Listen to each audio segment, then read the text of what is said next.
right, welcome to another episode of Piecing It Together, the podcast where we take a look at a new movie and try to figure out what movies inspired it. And today on the show, it's a live episode we just recorded over at Downtown Cinemas last week on The Beekeeper, starring Jason Statham, directed by David Ayer. And this movie was so much fun. Joining me in the conversation are Joe Black, Luella Chavez, and Kris Mayeshiro. We had a great conversation, lots of great puzzle pieces to get into, and we got a lot of crowd participation on this one, so it was a really fun show. These things have been so much fun to do, and make sure you are subscribed and following on the socials and all that, because there are a lot more live shows on the way. We'll be announcing more things soon, but I love doing them, and I can't wait to do more. So yes, make sure you are subscribed wherever you subscribe. Make sure you are following on social media at Piecing Pod, and join our Facebook group, Popcorn and Puzzle Pieces, where we continue the conversation about all the movies we talk about here on the show. So we got a nice, long, fun conversation coming up, so let's just get into it. Let's talk about The Beekeeper. All right, so we're going to talk about The Beekeeper, which we just watched, and fuck, that was fun. But all right, my dad's got his honey with his tea over there. Before we get into the movie, I do want to introduce my guests here for this awesome conversation we're going to have, starting off with Kris Mayeshiro. First time on the podcast, but we've known each other for years. He's an actor, stunt coordinator, a bunch of other stuff. Kris, introduce yourself to the people. Hi, my name is Kris Mayeshiro. I'm an actor here in Vegas. I've done some fight choreo. I've done a bunch of things. I also do a lot of things on the side as well. I'm a photographer and a visual artist as well. So, Right on, right on. Next to him is Luella Chavez, who's been on the show before. It's been a while. She's a comedian, an actor. Luella, introduce yourself. Hi, I'm Luella Chavez. That's pretty much it. I've actually worked with Kris before on other stuff, random stuff. Yeah, long time ago. Yeah. I never know. Yeah, I never know when I have small world, right? Yeah, all these people on. But we've got Joe coming to us from LA right now. He drove all the way down here for this movie and for this podcast. Joe's been on the podcast 100 times at this point, but I'm happy to have him. He's a filmmaker. Joe, introduce yourself. Hi, my name is Joe Black. And actually, I just found out 30 seconds before this movie started that our newest film, Suffrage, went live today on Amazon. Beautiful. So you can please buy and or rent and rate and review it on Amazon. It is also a political, almost kind of like satire in a way. Ours is more badass, though. Our politicians actually are evil. We don't cop out like that. But.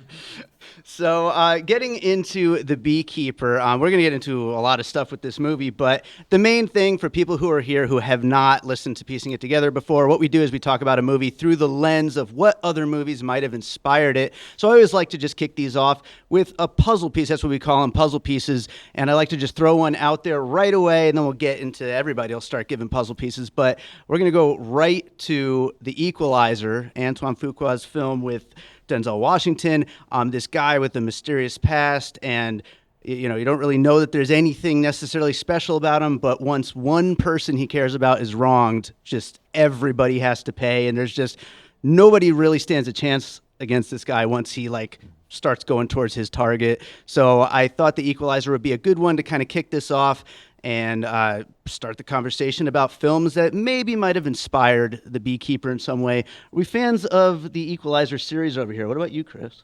I love the Equalizer series. I still haven't seen the third one yet. Yeah? I still haven't seen it. I've been meaning to. I'm hoping I can get to that pretty soon. I love the Equalizer series. I think Denzel has been proven to be a really competent action actor.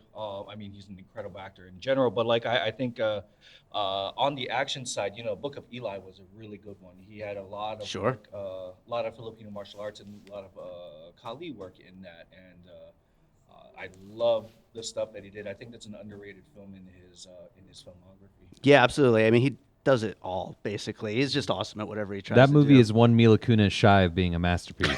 Yeah, it's good. Fair enough. Didn't think I'd agree with that, but yeah, I agree. What about you, Luella? Fan of that series? Yes, I've seen the first two as well. I haven't seen the third, and I actually knew somebody that was in the second one. I did acting class with.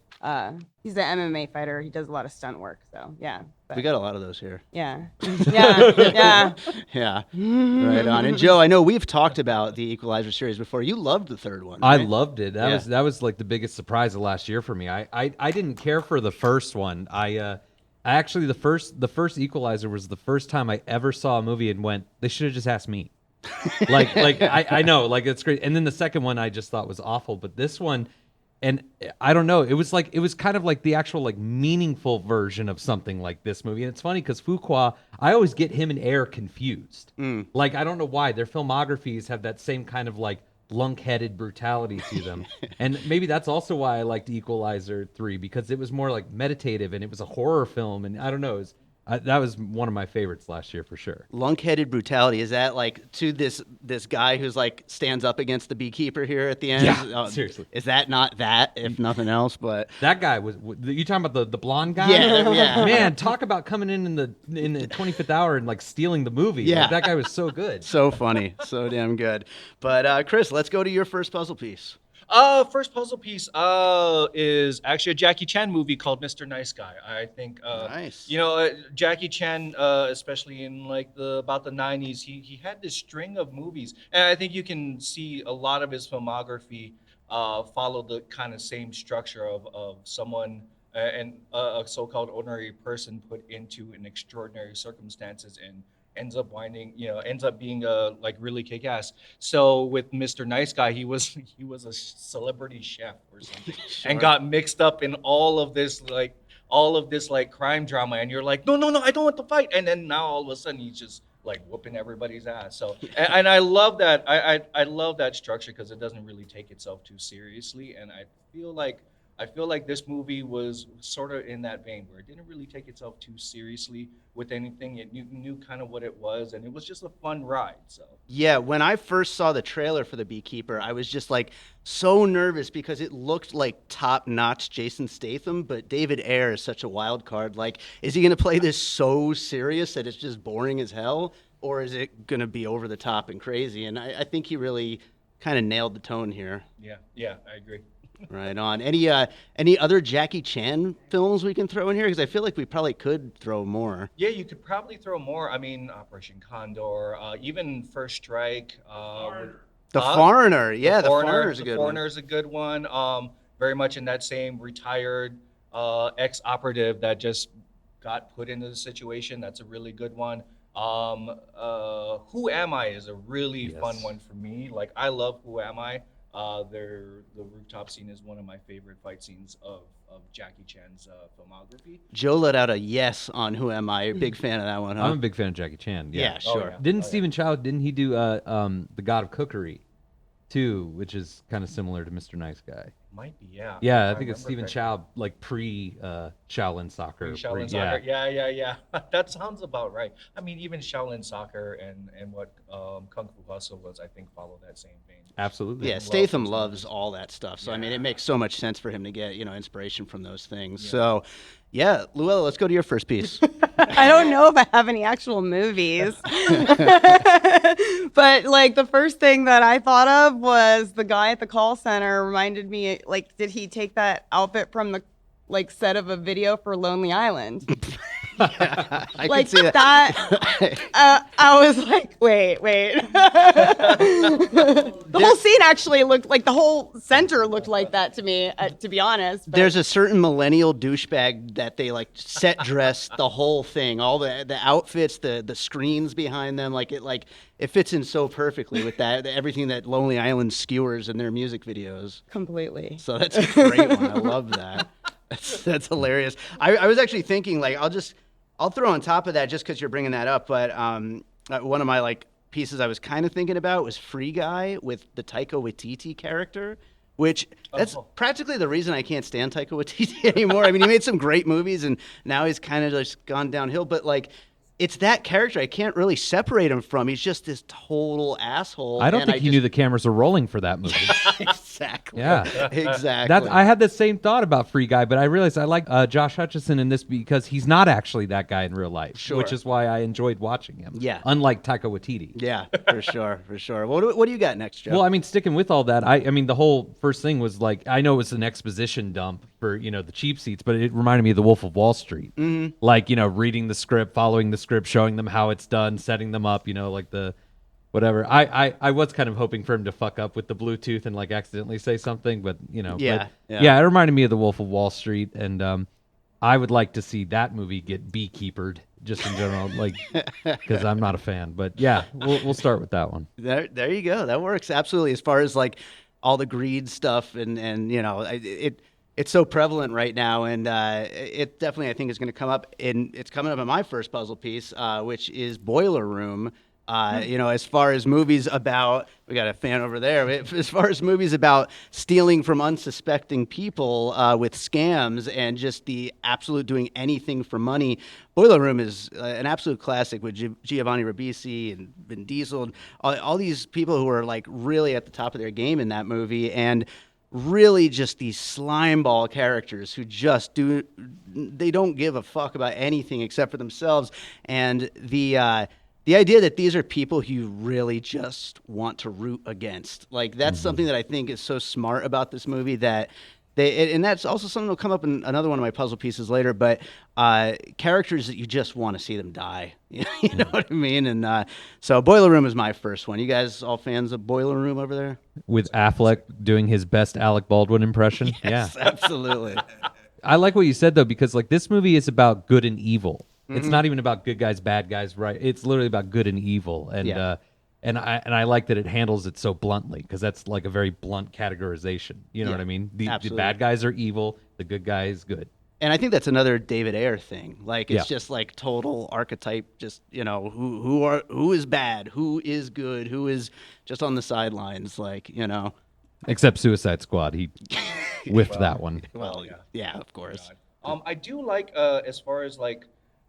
In going off of that and what they did with the action and with the fight choreography of being able to even keep that line and not blurring that line. There are very specific things that they did in the fight choreo that really reflected like what Jason Statham's character was and how he kind of viewed everybody.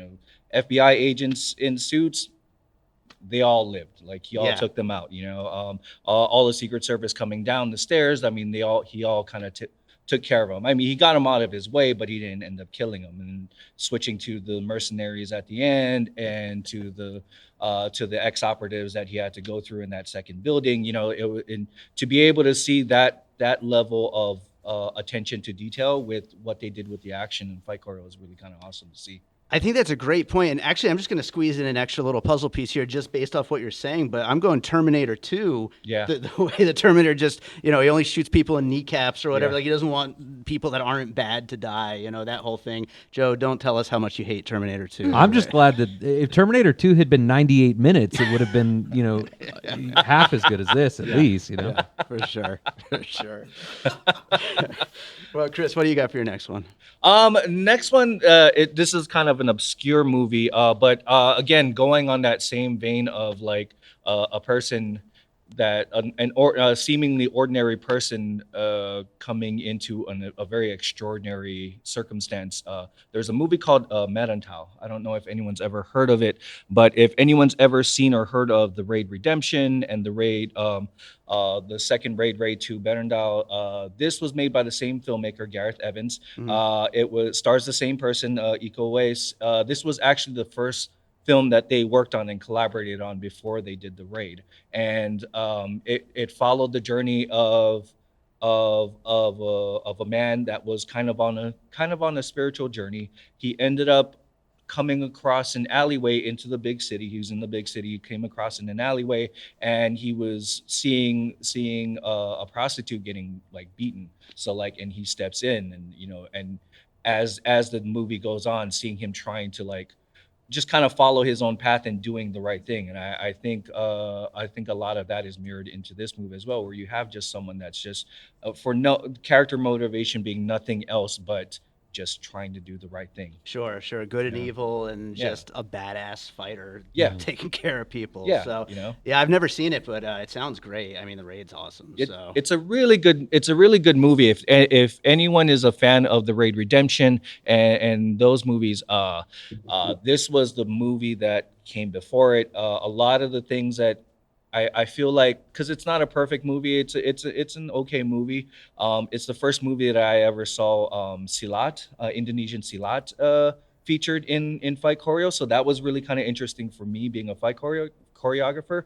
But this was I mean, a lot of the problems that I had with the movie, because it was way too long. It was really like poorly paced.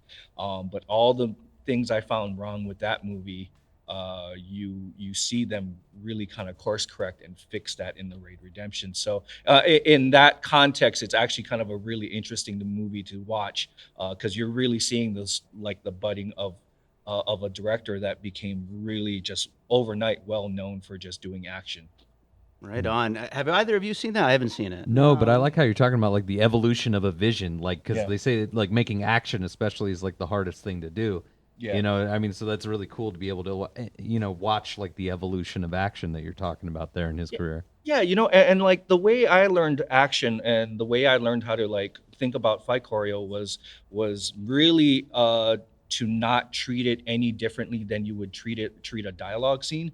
Try to telling the same story. And like what I appreciated about what they were doing with Merentau and what they were doing with the Raid was that they were really trying to tell the story within the fighting, you know. So Sure. and you know, I really appreciated that, and it's something that I really kind of like, that has really inspired me. So.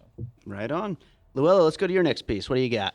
So when Josh Hutcherson makes his entrance into the movie, all I saw, especially because it was like a silhouette and he skateboards in, it reminded me of the bad kid in Pet Sematary 2. Pet Cemetery 2. I haven't seen that in so long. I'm trying to remember I the just watched it entrance. this past Halloween too, though. Was it good? Does it hold up? Well, they made a prequel of it just not too long ago. I don't think that so was it's very not- good. Did they really? Yeah. Oh my god. They're making a sequel to that prequel, by the way. But yeah, it comes out this Thank year. God. Yeah, finally, right? Finally. Maybe I'll finally understand it. Yeah. I don't recall that introduction. Either of you guys remember Pet Sematary 2? She Well, he's just recently like watched it. the vibe, Yeah. even the silhouette. It looked like the same actor. Yeah. You know, he's That's awesome. that's love just it. like was my first thought. I love it. Now I'm gonna go home and go and find that and watch it. It's been forever I since think it was on HBO Max. I Was don't it? Oh, remember. I totally. Sweet. I totally got that. We have access to that one, so yeah, for sure. We're all gonna go home and watch it next. I but, know. Joe, what do you got next? Okay, so like halfway through the movie, I was like, I'm getting this weird like Black Dynamite feel from this movie. Like I know, and I wasn't gonna say it. Like I wasn't gonna say it because like that's too ridiculous. But then when it got to the twist that like this goes all the way to the top, Yeah. like just like Black Dynamite where he has to fight Tricky Dick at the end. And that actually ruined Black Dynamite for me. Not ruined, but like that's where it dives off for me. Like when it just gets so silly in the end. It was too stupid. But now I think I like it more because like I guess Black Dynamite, what's so good about it is that it's so silly and a lot of irony, but when it comes to the action, there's no irony there. There's no, Michael Jai White, and I think he kind of perfected that a little with his last one, The Outlaw Johnny Black. I still want to see that. It's really good, and Yeah. it's a little different. Is that 'cause like out? This, It's out, yeah. like- it's What? on Blu-ray now, actually. But like this, it's much more sincere than you would expect it to be. And that's why I like this one more overall. But like Black Dynamite, I think what was so exciting was that it reminded you of like how thrilling it was to see a one-man army. Mm-hmm. It didn't matter how silly things were, as long as like it was a skilled fighter and somebody you could admire in a way. Like this guy's like a real superhero, Right, You know what I right, mean? Black, yeah. like I mean, we've gotten so marveled out with like Robert Downey Jr.'s and Mark Ruffalo's and stuff like that, and it's like, no, like get somebody who can actually like kick ass. You know what I mean? Like Tom Cruise is not the last movie star. I'm sorry, like that. We all came to this because of Jason Statham. We sure We didn't did. come to because of David Ayer. We didn't. there are movie stars, and what makes a movie star is somebody with charisma who has a talent that we don't. You know, like movies used to go see it. People would go see Fred Astaire movies because they wanted to see a guy dance. You know what I mean? We do that with Channing Tatum now. You know what I mean? Just let these people do what they were born to do. And Michael Jai White found the perfect way to do that. He's like, nobody takes me seriously because I'm not that great of an actor. But you know what I am? I love movies and I'm a badass fighter. So I'll just do that. Yeah. You know? Yeah.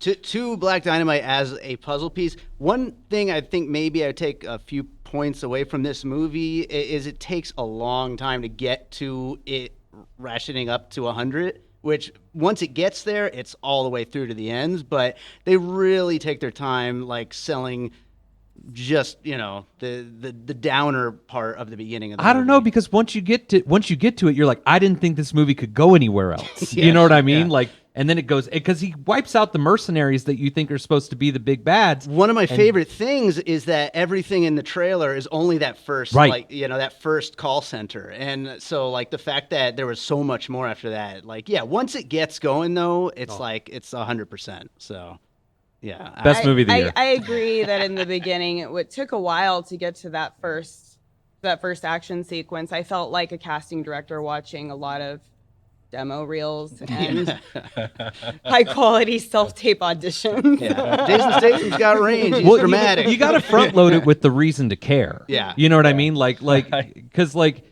you're not like, you can watch a cool action sequence or whatever, but if you're not in it by the time all that starts, then like you're just watching repetition. You know what I mean? I don't know. I loved the pacing of it. I thought it was perfect. Right on, right on. Well, I'll go to another piece here, and this is one that is fairly recent. It's from last year. It's a Finnish film called Sisu, and this is another one of these action revenge films, which was heavily, touted as being from the studio that brought you John Wick. So, like, they knew exactly what they were doing with the promotions for the movie.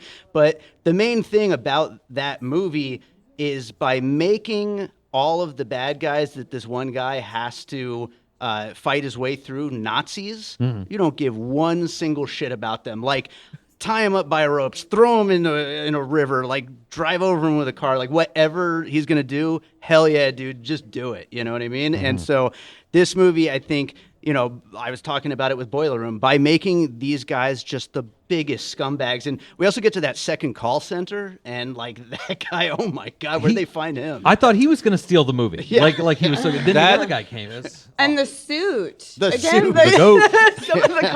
some of the clothing decisions. That second guy, I don't remember his name, but he was actually in the first John Wick. He was Oh, nice. He was Alfie Allen's right hand man, like one of the Russians. So yeah, as soon as you see him, like, oh man, it's that guy. What's his name? That's but yeah, awesome. yeah. So it was kind of cool to just kind of see him pop up. He did a really good job. Right on, right on. Well, let's go to one more piece. Oh, let's see. Only can pick One more piece. Had one right here. I took notes. You know what? I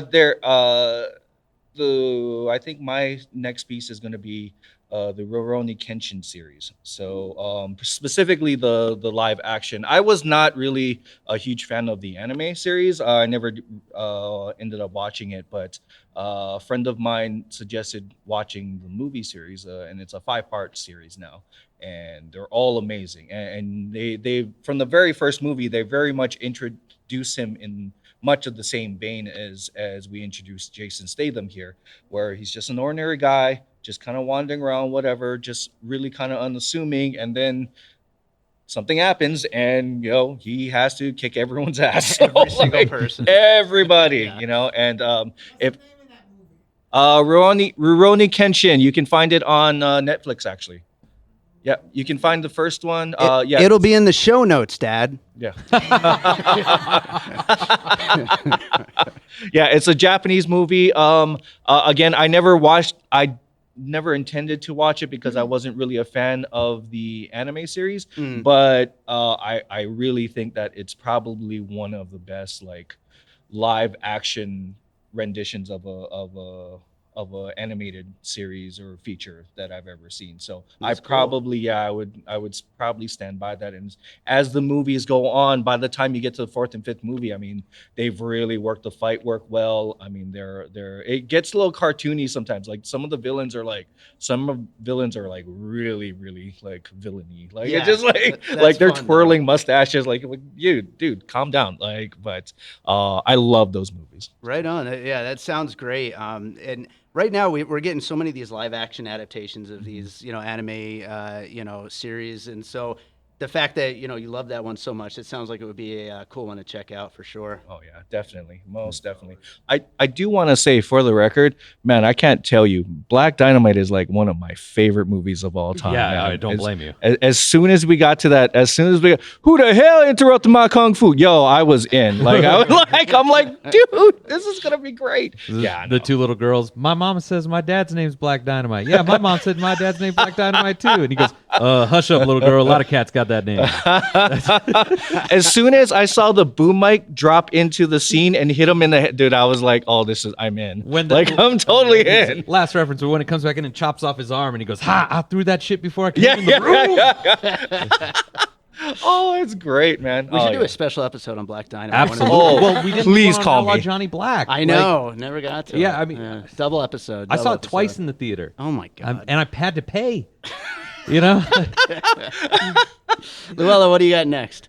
Okay, so I have a couple little things, but so the first kid gets his fingers chopped off, and then when he takes the other finger for the fingerprint, it just reminded me of the ice killer on Dexter.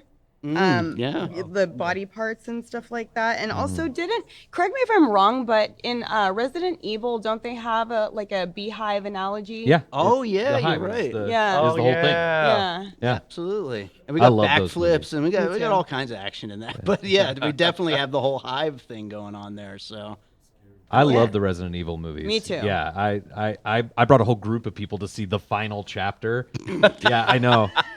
I mean, I love the first one. Well, the but, irony that the final chapter didn't stick to the continuity of the first five, like it was its own movie. Like it didn't.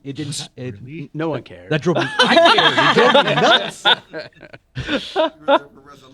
Well, the fifth one was really good because they go back and they go through all the other movies again because they created the simulations of all the other movies she's been through. She has to fight her way through all four of the movies. You know, that would have been a good finale, but no, they just had to milk it for one more for Wow. $13 more from me. Of course. Well, now I know what happens in that Resident Evil movie. It's real good. Joe, one more piece. I didn't know we were only doing 3, otherwise I wouldn't have wasted one on fucking Wolf of Wall Street. That movie's the bane of my existence. So I'm gonna do a quick one of Mr. Majestic with Charles Bronson. No, strike that, reverse it. I'm gonna do a quick one of Rambo: Last Blood. Okay. Which is one of my favorite Lego sequels, as they like to call them. And it's the same where he works on this farm with this family and a tragedy strikes and he goes back into full Rambo mode.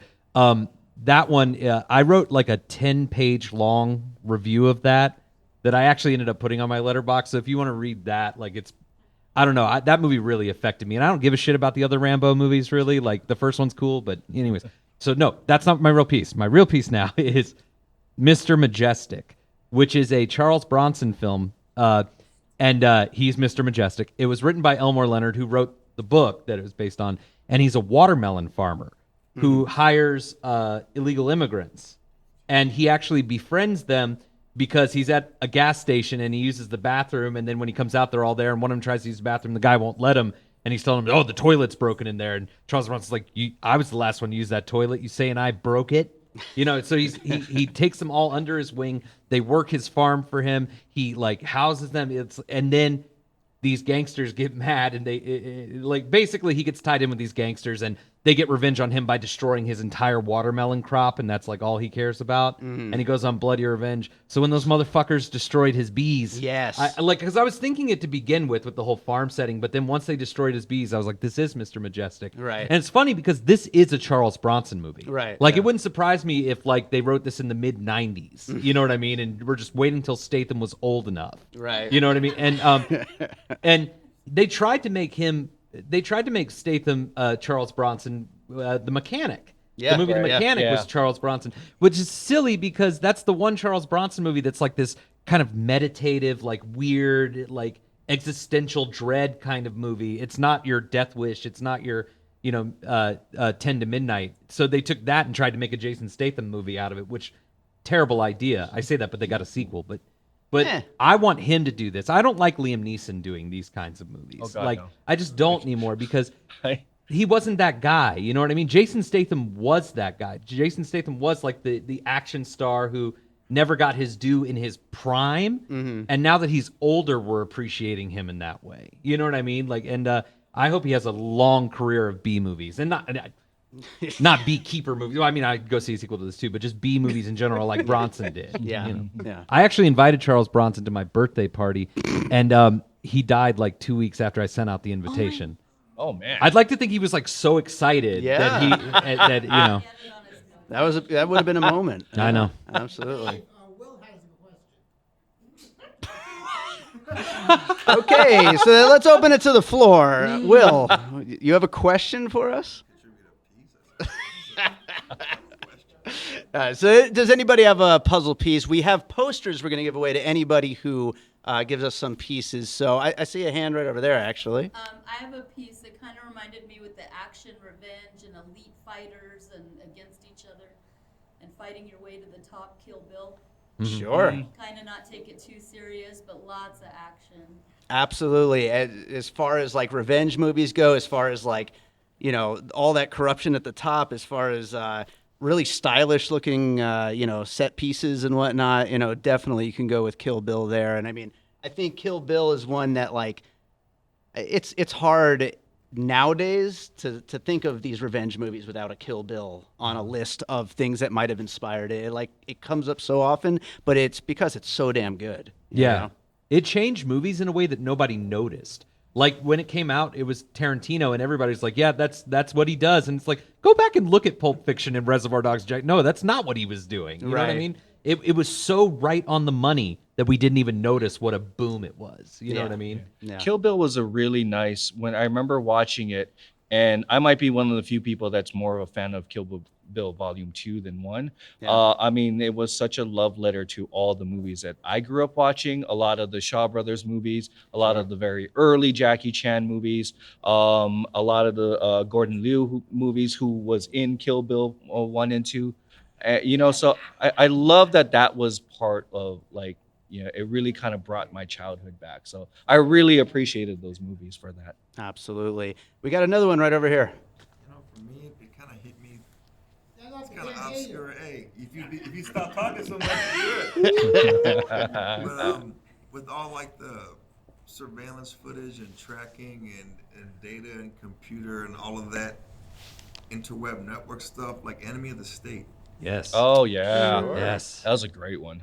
Yeah, Thank you for bringing Tony into Gene- this. Gene Hackman, Will Smith. I Gene think. Hackman. Yeah. Yeah, he's one of my favorite performances of Gene Hackman. Just this one, Well, with it's- all the- Well, it's implied that that's his character from The Conversation.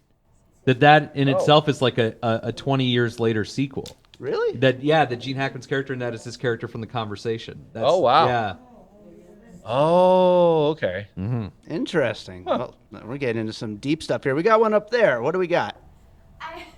My puzzle piece is Rich. Rich Rosen is a disruptive audience member. Yeah, you're right. We're not bringing him to any of these anymore. Daughter-in-law thrown you under the bus. Let's go over here. The whole idea, the whole notion of kind of like somebody who's in or was in law enforcement going kind of renegade, and also just the notion of like going through all this stuff, getting to the final boss. Die Hard. Oh yeah. Yeah. Absolutely.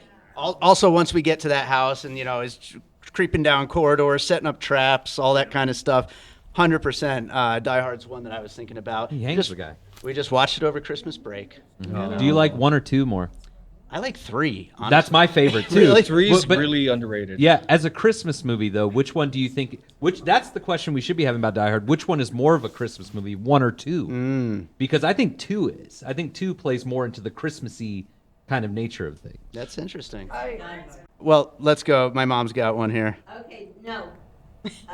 Nothing to do with the plot whatsoever, but the opening fight scenes, that was Chinese Connection from 71 or 72. The end fight scenes with everybody running all over the place, that was Enter the Dragon. Okay.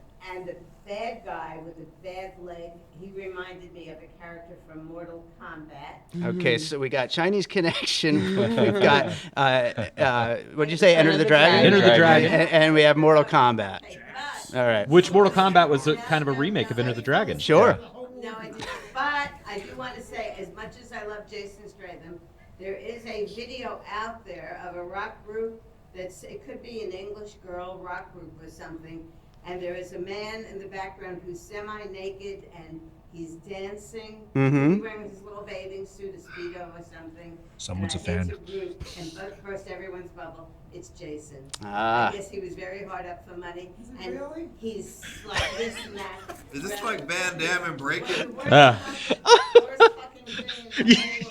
You know what? I'm going to go on a little tangent right now. Since my mom and dad are in the audience, it interrupts They me are? constantly. Yes, they are. Do you guys now understand why you can't have the same password for every fucking password? Do we have any other puzzle pieces in the crowd? Right up there. Birds of Prey. Birds of Prey. Probably a fun one. Just like a good use of using the environment as like practical, like kills and fight Is scenes. that Will talking again? Good use of like weapons around the room and just like practical Who's stuff there? like that. Absolutely. Birds of Prey, there's so much like going on and they stuff every single action sequence.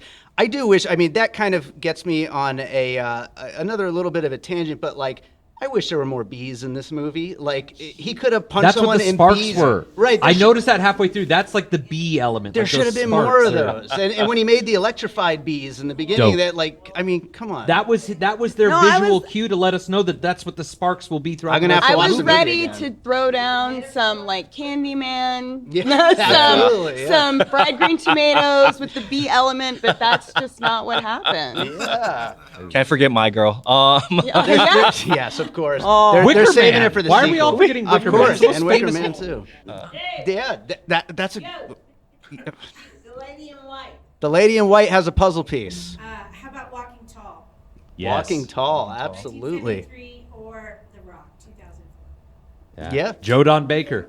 Yeah, Joe Don Yep. Baker, 1973. Mhm. Right, Yep. so simple guy gets pissed off and kicks ass. Yeah, it's just such a great like subgenre of action, like where you just. Yeah. No, there were three of them, but he only did the first. It was Bo Svensson did 2 and 3. Did Walk Tall 2 and 3. But he's the only Joe Don Baker's like the only guy like that left. Like Fred Thompson's gone, Ernest Borgnine is gone. Like he's the only like kind of old school country dude, you know, who like I don't know. He's the only one we got left. I wish that he would have like. Baker is left. Isn't he? I believe so. What movie has he put out? Well, that doesn't mean he's been in movies. That's what I was gonna say. Like I'd like for him to pop up in little cameos. You know what I mean? That'd Yeah. be cool. Yeah, throw a little punch and then just move along. But I'm surprised none of us said John Wick. And here's the thing: yeah, I think it's like too obvious. But I was really happy that they didn't do John Wick style fight scenes because like.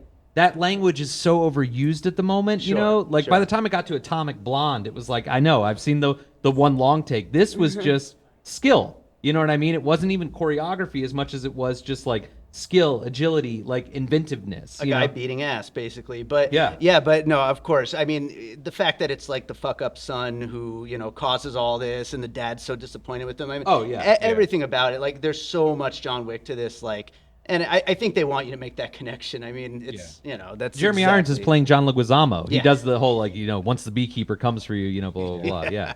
It's interesting that they it's interesting that they that it was so different because Jeremy Marinas, I don't know if I'm saying his name right, but he is like from that group. He is from that 8711 like collective. So and he's worked on a few of the John Wicks on top of working with Jason Statham. So it's interesting that they took a different approach with how they approach the action. It was still shot well, which is like thank God, because if I have to see another Liam Neeson shaky camera epileptic seizure fight scene, I'm going to strangle somebody. Like I just I did look it up, by the way, and Joe Don Baker is still alive. He's 88 years old. Wow. Oh wow. Yeah. Nice. He's ready for another role. Yeah. Yep, oh, that's right. Let's call him up right now. We got another puzzle piece up there. What do we got? Big Liam Neeson fan here, so let's chill the fuck.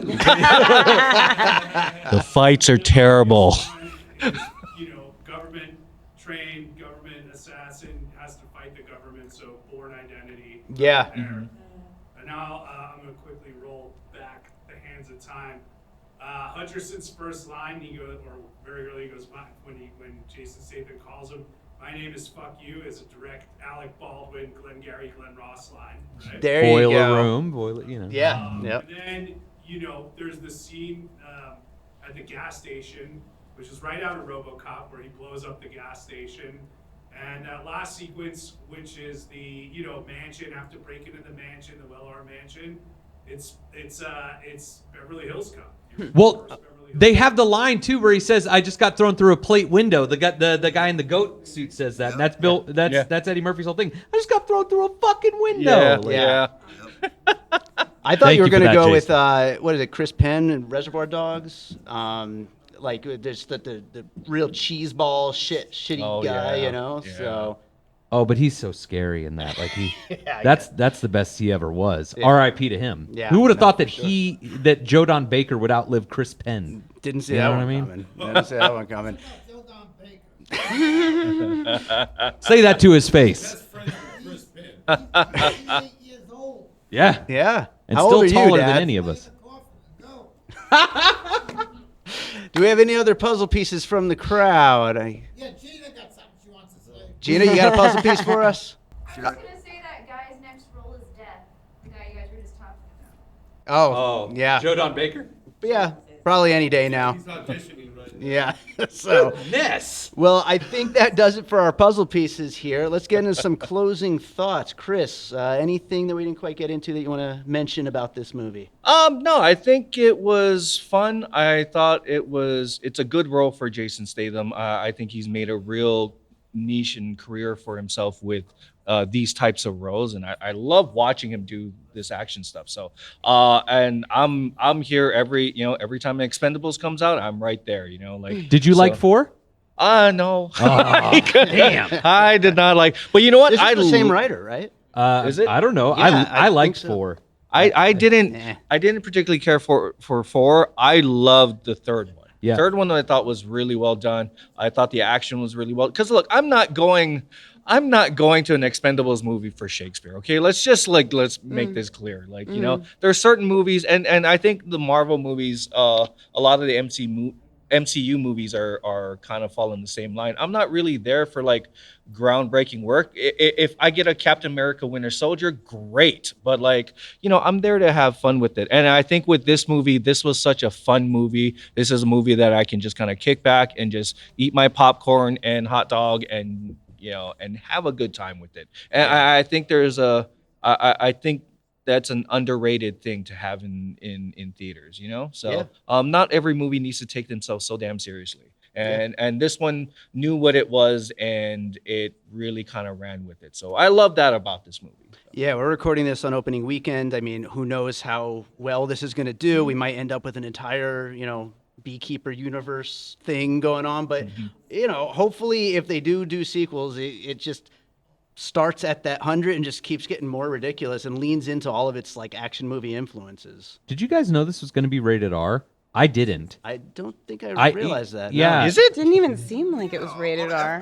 There were Yeah. F-bombs. And it's pretty violent. Yeah, you're right. It's the F-bombs. Yeah, this is the kind of movie that every kid under Well, we're in. every kid under 13 is going to be so mad. I had cool parents. I would have seen this with my dad if Yeah. I was under 13 too. But Luella, closing thoughts. Oh, I mean, I had a tough time with it, and I've seen Double Team with Dennis Rodman and Jean-Claude Van Damme. that's a good one. So, but I do want to give a shout out to the girl with the pink trench coat because she was totally taking Jane Child's hairdo, singer from the 80s.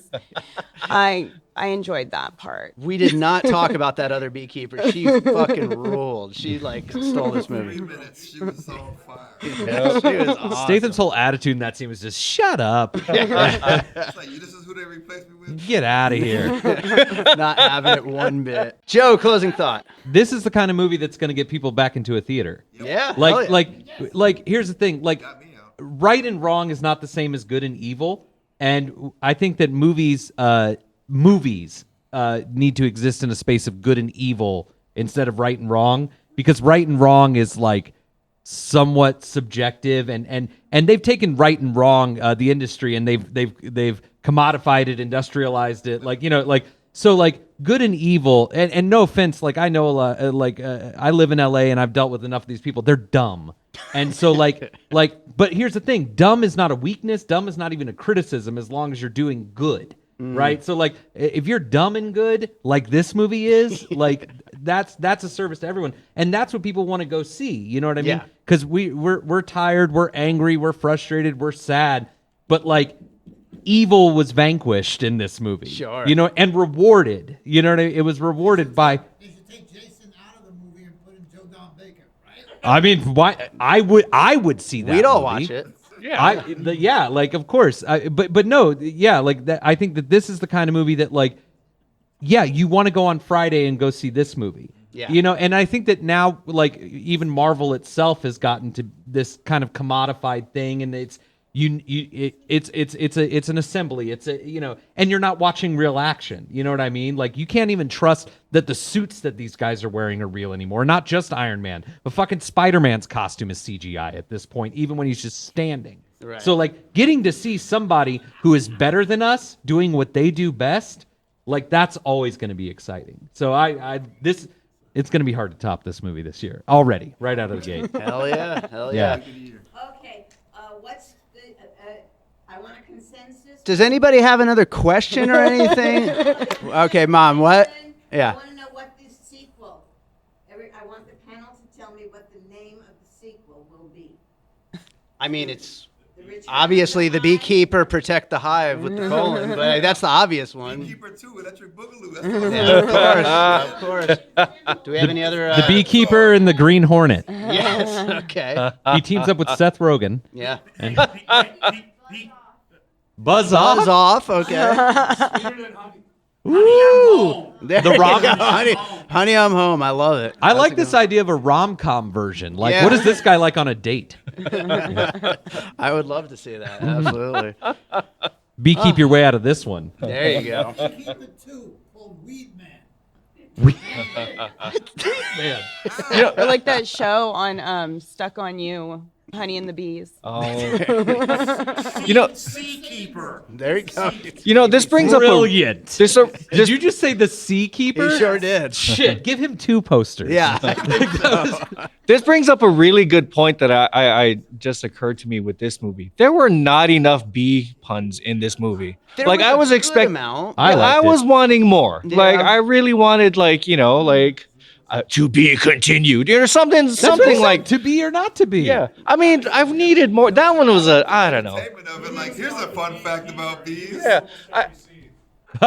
He did say Beekeeper in almost every scene. You're absolutely right. But yeah, no, the more the merrier, basically. But, you know, I think there was a fair amount. If but, they do make a sequel, I hope they don't go John Wick and try to make it bigger and yada yada yada. Like, keep it here. Yeah. Like, keep it here. Keep it creative, but keep it here. Yeah. That's my advice to them. I think that's a fair point to end it on. Chris, what do you got going on? What do you want to plug? Right now, I don't really have anything going on, which is kind of nice for a change. Nice.